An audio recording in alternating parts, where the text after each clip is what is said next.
Hello, my name is Todd Bigelow. I'm a freelance photographer based in Los Angeles for the last 30 years, working with editorial, corporate, and nonprofit clients. I'm an adjunct professor of photography and photojournalism, workshop founder, and author of The Freelance Photographer's Guide to Success Business Essentials. This is just a short video series where I talk about business topics for freelance photographers. Hope you enjoy.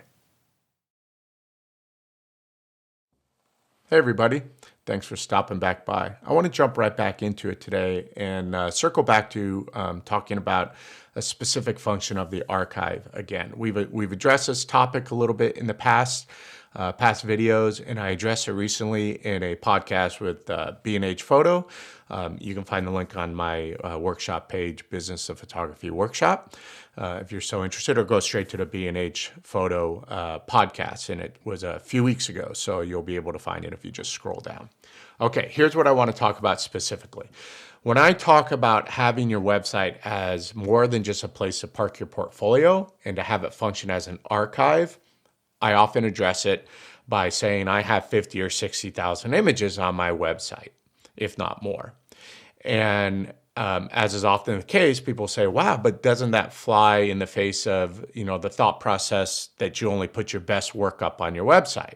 And the answer to that is no, not at all. It doesn't fly in the face of that at all. Because here's what I'm saying, and here's the point of today's little talk.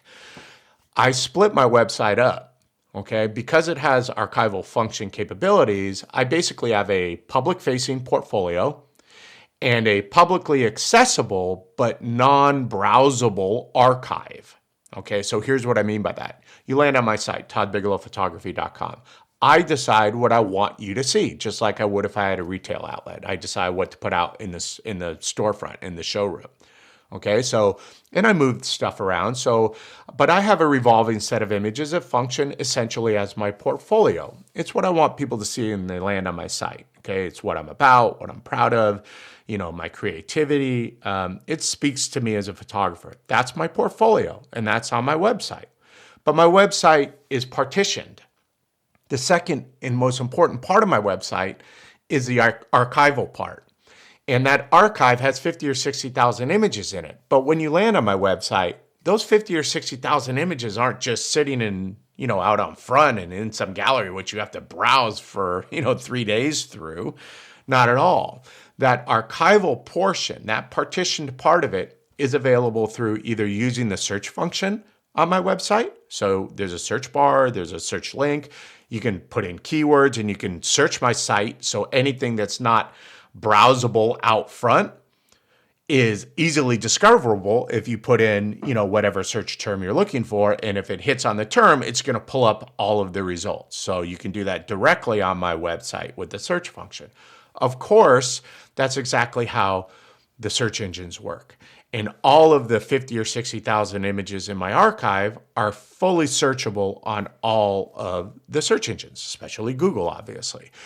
So if you apply the metadata and keywords and stuff properly and upload and make those images searchable, which they are on my archive, then anybody searching Google for, whatever the case might be, migrant farm workers in Oxnard, which is something that's for some reason been viewed a lot in the last few weeks, is strawberry season, so perhaps that's it. And people come up with those, and I see that they're landing on my archive, on my website, and they're coming from Google.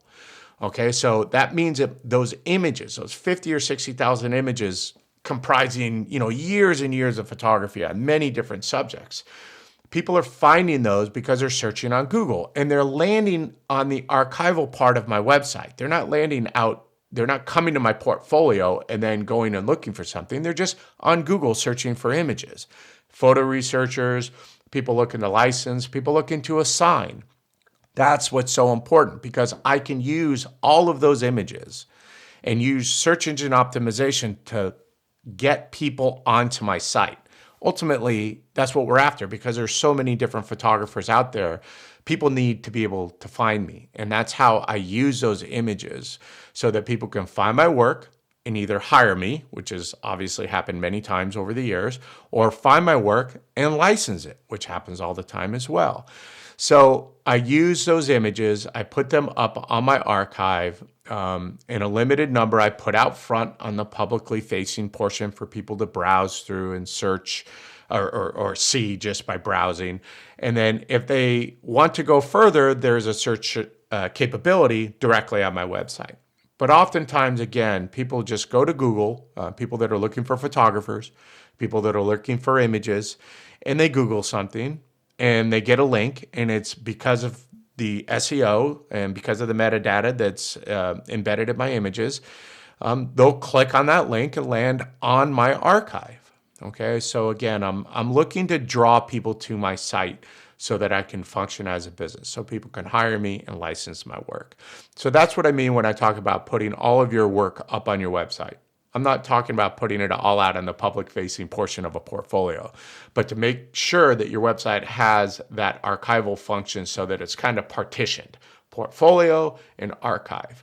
The archive being publicly accessible through search engines and hopefully through a search function on your own website, but that archive is not all sitting out front with your portfolio. Okay, so I hope that helps define a little bit more about exactly what I talk about getting your images up on your site. I talk about that in my book as well and in my workshop, which I have a couple coming up.